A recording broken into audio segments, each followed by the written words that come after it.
Hello everyone, welcome to my channel. I hope everyone is having a wonderful day. Before starting the video, please go ahead and hit the subscribe button and give this video a like. Lulu plans to reveal Gio is Dante's son. Lucy, Anna, Maxie and Felicia meet at the rehearsal space for the ball. They are waiting for the main attraction to arrive, so Maxie offers to fill in for her. Lucy wants this to be a big showstopper, and they begin working on their routine when Jen shows up. He thought he'd stop by to see if everything is running smoothly, seeing he's paying for everything. In Dalton's office, Emma learns Joss got the research job and screams, "You stole my position." Joss says she didn't steal anything, and she earned this fair and square. Emma cries that she should have told her that she was applying for the position, and she stabbed her in the back. Emma asks if her daddy bought her this job. Joss says her dad had nothing to do with this, and if Dalton is doing anything unethical, she'll let the authorities know. Emma doesn't believe her and says she's nothing but a spoiled and untrustworthy bitch. She storms out back at the rehearsal space. Lucy tells Jens to have a seat and they'll show them what they are working on. Suddenly, Emma storms in looking for Gio. Anna says he's gone and takes 5 to talk to her granddaughter. They step out, and Lucy tells Jens how wonderful he is in underwriting the nurses' ball. Jens admits he has an ulterior motive. He says since the word got out about his donation, the people of this city have been so much more welcoming of him. Lucy tells Jens he is an amazing person, and it's become her mission to make everyone else in town know it. Felicia talks with Maxie, who is still worried that Deception's association with Jens may come back to haunt them. Jens eventually has to go and hopes their act will be worth the wait. Lucy promises it will be. In the hall, Emma tells her grandma about Joss getting the position she wanted. She thinks Joss sabotaged her drive and stole her work. She needs to tell Dalton, but Anna says she can't make an accusation like this without proof. Anna tells her there will be other jobs, and she needs to let this go. In Dalton's office, Joss uses WSB tech to scan the place and then breaks into his desk. Someone tries to open the door, which she locked. She quickly puts things back, but it turns out it's only Vaughn dressed as maintenance. He tells her good job, snagging the research position, and it's time to get to work. They begin searching the place and taking photos. They also crack into Dalton's computer. They get everything they can, but realize the real evidence they need won't be found here, but is in Dalton's lab. In Portia's office, she's on the phone ranting to Drew when Trina arrives. Trina was visiting with Kai, but he had to go to physical therapy.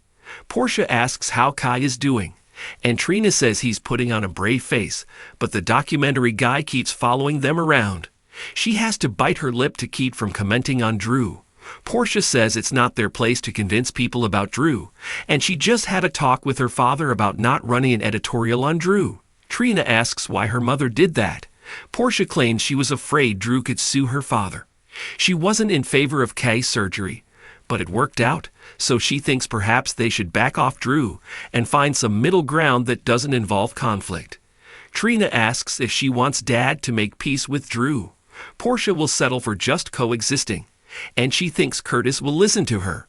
At the Brown Dog Bar, Curtis tells Jordan that he believes Portia is lying to him. She feels he should be discussing this with someone else, given their history. He believes her background can help him, so she asks what is going on. He says Portia's become a Drew apologist almost overnight. Curtis tells Jordan how Portia talked him out of using Aurora to write an article on Drew, saying he was biased. He's also walked in on several and something feels off, like when Portia was lying to him about Trina. He knows his wife hates Drew, which could mean he has leverage over her. Jordan suggests he talk to Portia and hear her out. Curtis says he'll try, and he prays he's wrong about all of this. At Sonny's, Laura tells him that he can't sell to Sidwell, as he is a horrible man. Sonny tells her the bigger picture is that sometimes it's worth making a deal with the devil. He says this would free her of their political connection, but Laura is willing to bear that burden. She doesn't want Sidwell to build an operation here and can't believe he'd sell out.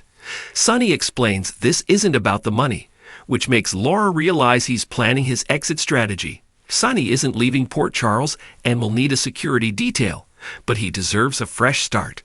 Laura can't help but think about what Sidwell taking over means for the city.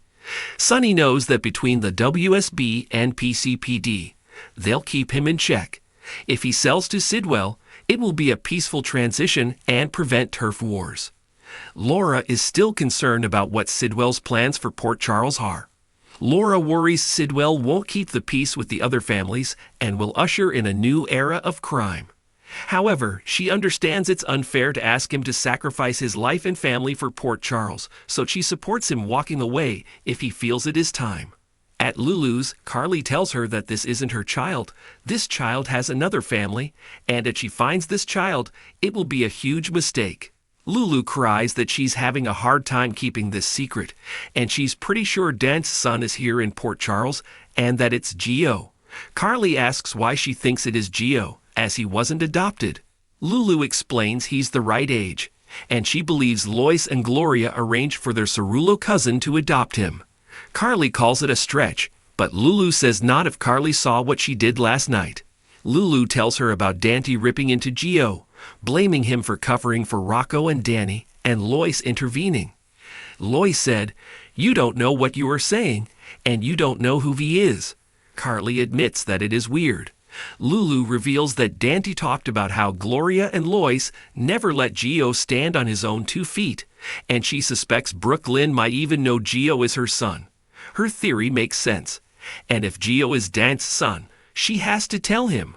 Carly says Lulu isn't thinking about how this will turn Gio's life upside down. He'll learn everyone he has loved has lied to him, even his mother. She tells Lulu this isn't her secret to tell. Lulu argues that this boy would be Sonny's grandson and Tracy's great-grandson. She realizes Sonny being in Gio's life all these years proves she's right, and that's why Lois made him so involved in his education. Carly says this is a mess, and she better have proof that Gio is Dante's son before she tells him. Otherwise, this will blow up in her face. Lulu believes she has all the evidence she needs and reveals what Ned told her. Brooklyn was on tour with her mom and Miguel when she also has a hunch about where to look for hard evidence. At the Metro Court, Tracy tells Jason that he can't tell anybody about what she's about to tell him, including Sonny. She informs him that Brooklyn had a baby boy as a teenager and gave him up for adoption. Tracy wants him to find the boy. She explains that back when it all went down, Brooklyn went to her mom for help, and Lois and Gloria arranged a closed adoption of the boy. Jason asks if Brooklyn wants her son found, because if so, he should be having this conversation with her. Tracy admits Brooklyn doesn't know she's doing this, but she must know who her great-grandson is. Tracy worries the boy could be in trouble, and he should have been raised a Quartermain. Jason says this is none of his business, and he's not getting involved. Tracy figured he'd have objections, so in exchange for his help, she will withdraw her support from the Measure C referendum and advocate for Sonny to keep his property. Tracy says the boy means this much to her. Jason feels for her, but he can't help her and needs Brooklyn's permission to do this. Tracy trusts him to keep this to himself and will find the boy through other means. She also tells Jason that he's sealed Sonny's fate, and she won't stop until she runs him out of Port Charles for good. Tracy heads to the rehearsal space and runs into Jens, who is leaving. She lets him know she's fully committed to getting rid of their mutual problem. She heads in, and Maxie tells her she's late, and they need to rehearse their dance. Tracy announces she's not dancing, she's singing, and they are dancing around her. Back at Sonny's, he tells her that Laura's friendship and support mean everything to him. She feels the same about him. Laura heads out, and Jason arrives. Sonny explains that he told Laura about Sidwell's offer. He says Laura didn't like it but understood and accepted it. Jason tells Sonny that how Tracy offered to cut off her support for Measure C, but he turned her down as she wanted a favor in return. Sonny says they don't need to make deals with Tracy, and Laura made him realize that it's okay for him to focus on taking care of his family. On the next General Hospital, Liz confronts Rick, remembering that he said something about the brakes. Alexis turns to Spinelli to help her save Christina. Christina vents to Dante that she doesn't know if she can forgive her mom. True says, "I know exactly who to call." Carly cries to Jason, saying that she has to get those kids out of that house. Willow is served papers and panics.